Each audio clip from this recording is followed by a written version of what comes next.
আসসালামু আলাইকুম, খুরশেদা কাকুলি স্বাগত জানাচ্ছি এনটিভির দুপুরের খবরে। ক্রাউন সিমেন্ট শিরোনাম দেখছিলেন, এবার চলে যাব পুরো খবরে। জমে উঠেছে ডাকসু নির্বাচন। ক্যাম্পাসের বিভিন্ন হলে হলে গিয়ে ভোটারদের কাছে ভোট নিবেদন করছেন। মসজিদে নামাজ শেষেও প্রচার প্রচারণায় বের হয়েছেন বিভিন্ন প্যানেলের প্রার্থী। এ সময় তাদের কেউ কেউ অভিযোগ করেন ভোট নিয়ে ষড়যন্ত্র চলছে। ভোটের দিন অপ্রীতিকর ঘটনা এড়াতে বেশ কিছু নির্দেশনা দিয়েছে ঢাকা বিশ্ববিদ্যালয়ের প্রশাসন। ৮ সেপ্টেম্বর রাত ৮টা থেকে ১০ সেপ্টেম্বর সকাল পর্যন্ত বিশ্ববিদ্যালয়ের ৭টি প্রবেশ পথে সর্বসাধারণের প্রবেশ বন্ধ ঘোষণা করা হয়েছে। ভোটারদের সুবিধার্থে বিশ্ববিদ্যালয়ের সব রুটের বাস সার্ভিস চালু থাকবে।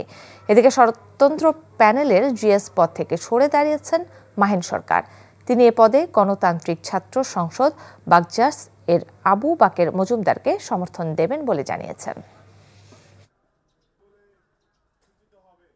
আমার মনে হচ্ছে আবু বাকের মজুমদার গণ অভ্যুত্থানের একজন অগ্রসেনানী, আমার স্নেহধন্য ছোট ভাই। সে যদি জিএস পদে নির্বাচিত হতে পারে, সেটি আমার বিজয় বলে সূচিত হবে।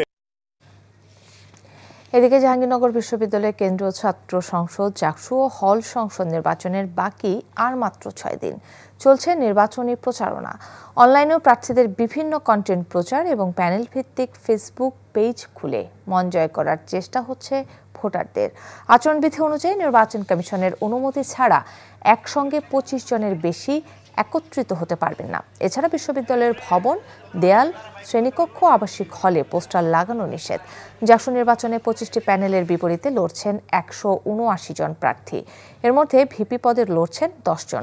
অন্যদিকে রাজশাহী বিশ্ববিদ্যালয় ছাত্র সংসদ, হল সংসদ ও সিনেটে গতকাল প্রথম দিনে ৩০টি মনোনয়নপত্র জমা দিয়েছেন। রাকসু নির্বাচনে ২৩টি পদে লড়তে ইতিমধ্যে ৪৬৬ জন এবং সিনেটে ৮৪ জন প্রার্থী মনোনয়নপত্র সংগ্রহ করেছেন।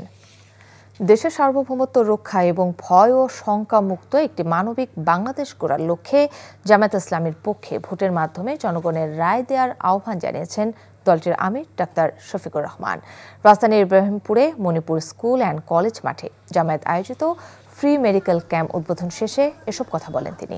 ক্ষমতায় গেলে সমাজের সব ক্ষেত্রে বঞ্চিত মানুষ হবে তাদের প্রধান অগ্রাধিকার বলেও জানান জামায়াতের আমির। আগামীতে জামায়াত ইসলামী ক্ষমতায় গেলে সরকারি ন্যায্য সুযোগ সুবিধাও যত কম নেওয়া যায় চেষ্টা করবে তার দল বলেও জানান তিনি। নির্বাচিত হলে ৫ বছরে একটি নতুন বাংলাদেশ গড়ার প্রত্যয় ব্যক্ত করেন তিনি।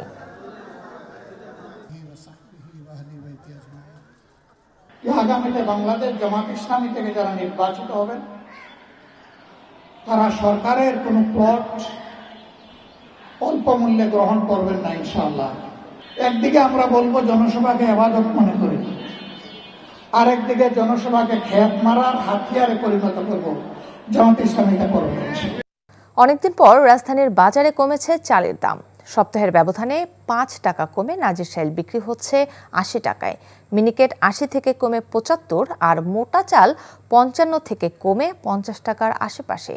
এদিকে প্রতিদিনই কমা বাড়ার মধ্যে আছে ডিমের দাম। আজ প্রতি ডজন লাল ডিম বিক্রি হচ্ছে ১৩৫ টাকায়। তবে বেড়েছে মুরগির দাম। এক পেঁপে ছাড়া স্বাভাবিকের চেয়ে বাড়তি সবজির দামও। সেলিম মালিকের রিপোর্ট। দেশের বাজারে চালের অতিমূল্যের লাগাম টানতে শুল্কমুক্ত চাল আমদানির সুযোগ দিয়েছে সরকার। গত ১২ আগস্ট থেকে হিলি স্থলবন্দর দিয়ে প্রতিদিন ভারত থেকে চাল আসছে গড়ে প্রায় ১০০ ট্রাক। বাজারে আমদানি করা চালের সরবরাহ বাড়ায় কমতে শুরু করেছে মিনিকেট, বিয়ার ২৮, নাজির ও মোটা চালের দাম। তবে কেজিতে অন্তত ১০ টাকা বেড়েছে পোলাও চালের দাম। পোলাও চালের দাম আগে ছিল ১১০ টাকা, এখন বর্তমানে ১২০ টাকা। ইন্ডিয়ান সেল তো আমাদের দেশে ঢুকছে, তো ইন্ডিয়ান সেলটা অনেক দাম কম। ইন্ডিয়ান নাজির সেল আপনার ৭২ থেকে ৭৫ টাকার মধ্যে এখন বাজার অ্যাভেলেবল হয়ে গেছে। ডিমের দামের উত্থান পতনের মধ্য দিয়ে গেছে গত সপ্তাহ। কখনো ১৪০, কখনো ১৩০ টাকার ডজনে বিক্রি হয়েছে লাল ডিম। শুক্রবার যা বিক্রি হচ্ছে ১৩৫ টাকায়। সাদা ছিল ১৩০ টাকা গত সপ্তাহে, লাল ছিল ১৪০ টাকা। এই সপ্তাহে এখন লাল ডিম ১৩৫, সাদা ডিম ১২৫। তবে দাম বেড়েছে মুরগির বাজারে। সপ্তাহের ব্যবধানে ব্রয়লার মুরগির দাম কেজিতে বেড়েছে গড়ে ১০ টাকা আর সোনালী মুরগিতে ২০ টাকা। ব্রয়লার মুরগি আগের লেট আসছিল হলো 60 টাকা, 160 টাকা লেট আসছিল, এখন হলো 70 টাকা। সোনালীর মুরগি আমরা 280 টাকা করে বিক্রি করছি, আজকে আমরা 310 টাকা, 320 টাকা, 300 টাকা এরকম বিক্রি করতেছি। নতুন করে দাম না বাড়লেও এখনও কেজি প্রতি 80 টাকার আশেপাশে বিক্রি হচ্ছে বেশিরভাগ সবজি। 20 টাকা বেড়ে 150 টাকার উপরে বিক্রি হচ্ছে কেজি প্রতি মসুর ডাল। আমরা আগে মুসুরির ডাল বিক্রি করতাম 140 টাকা, আর এখন বিক্রি করতে হচ্ছে 160 টাকা। টমেটো হলো 150 টাকা, 40 টাকা। পটল হলো 80 টাকা, তারপর করলা 100 টাকা, উচ্ছে 100 টাকা। স্বস্তি হলো সপ্তাহের ব্যবধানে বাজারে কিছুটা কমেছে দেশি মাছের দাম। সেলিম মালিক, এনটিভি নিউজ, ঢাকা।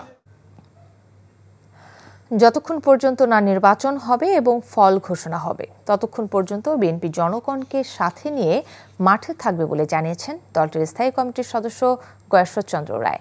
রাজধানীর পল্টনে ডিপ্লোমা মেডিকেল অ্যাসোসিয়েশনের অনুষ্ঠানে বিএনপি নেতা গয়েশ্বর চন্দ্র রায় বলেন, আওয়ামী লীগের দমন পীড়নের মুখে সাধারণ মানুষও অনিয়মে জড়িয়ে পড়েছিল।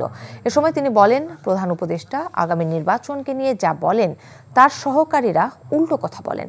আগামী নির্বাচনের দিকে দেশের মানুষ তাকিয়ে আছে উল্লেখ করে গয়েশ্বর চন্দ্র বলেন, নির্বাচনের ফলাফল ঘরে না তোলা পর্যন্ত সাধারণ মানুষকে সাথে নিয়ে মাঠে থাকবে বিএনপি।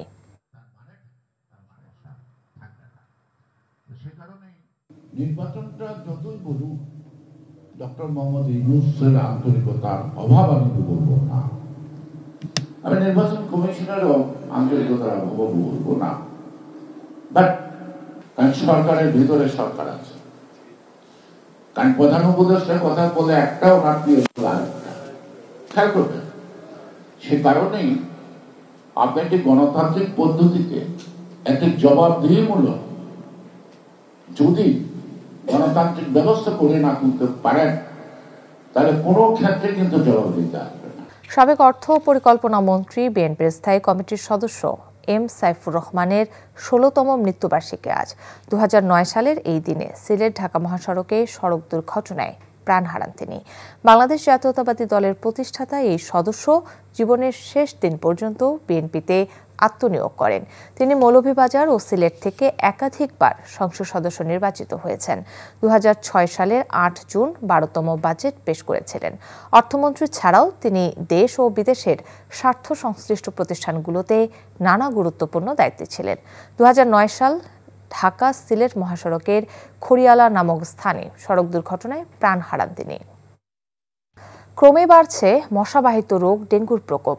ঢাকা সহ দেশের বিভিন্ন জেলায় এবার ডেঙ্গু রোগীর সংখ্যা বেড়েছে। চিকিৎসকরা বলছেন, অসচেতনতায় বাড়ছে রোগীর সংখ্যা। জ্বরের উপসর্গ দেখা দিলে নিজে নিজে ওষুধ গ্রহণ না করে হাসপাতালে চিকিৎসকের পরামর্শ নেবার আহ্বান তাদের। বৃহস্পতিবার পর্যন্ত পাওয়া স্বাস্থ্য অধিদপ্তরের হিসেবে চলতি বছর ডেঙ্গুতে মারা গেছেন ১৩০ জন, আর হাসপাতালে ভর্তি হয়েছেন ৩৩,৩০৯ জন, যার মধ্যে বৃহস্পতিবার একদিনেই ৩৬৩ জন ভর্তি হয়েছেন। ডেঙ্গুর মৌসুম শুরু হওয়ায় যথাযথ ব্যবস্থা না নিলে সামনের দিনে পরিস্থিতি আরও অবনতি হবার আশঙ্কা জনস্বাস্থ্য বিশেষজ্ঞদের।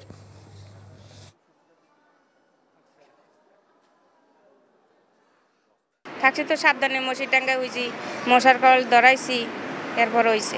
ডাক্তার বলছে যে ওষুধ দিতেছে, স্যালাইন দিচ্ছে, এই জায়গায় ওষুধ দিতেছে, এবং খান, দেখেন কী অবস্থা, ব্লাড রেট ভালো হলেই চলে যাবে। এখনও কমার কোনো সাইন নেই আর কি, পেশেন্ট যেমন ফ্লো থাকে ওরকম ফ্লোই আছে। আর সিমটম বলতে যেসব সিমটম নিয়ে আসে ওরকম সিমটমই, যেগুলো আগে ছিল ওরকম সিমটমই নেমে এসে নিয়ে আসছে। তবে এখনকার পেশেন্টের খেয়াল করেছে যে ম্যাক্সিমাম পেশেন্টেরই আপনার অ্যাসাইটিস প্লুরাল ইনফেকশন বলি আমরা, বুকে পেটে পানি জমা, সেটা অলমোস্ট এখন প্রায় 90 to 95% পেশেন্টেরই আছে আর কি। এই ছিল দুপুরের খবরে। এই খবরের ভিডিও সহ আপডেট জানতে ভিজিট করুন এনটিভি অনলাইন www.ntvpt.com। এছাড়াও এনটিভির জনপ্রিয় সব অনুষ্ঠান ও খবরের আপডেট জানতে ভিজিট করুন আমাদের ইউটিউব ও ভেরিফাইড ফেসবুক পেজ। 5টায় দেশের খবর দেখার আমন্ত্রণ রইল। ধন্যবাদ সবাইকে।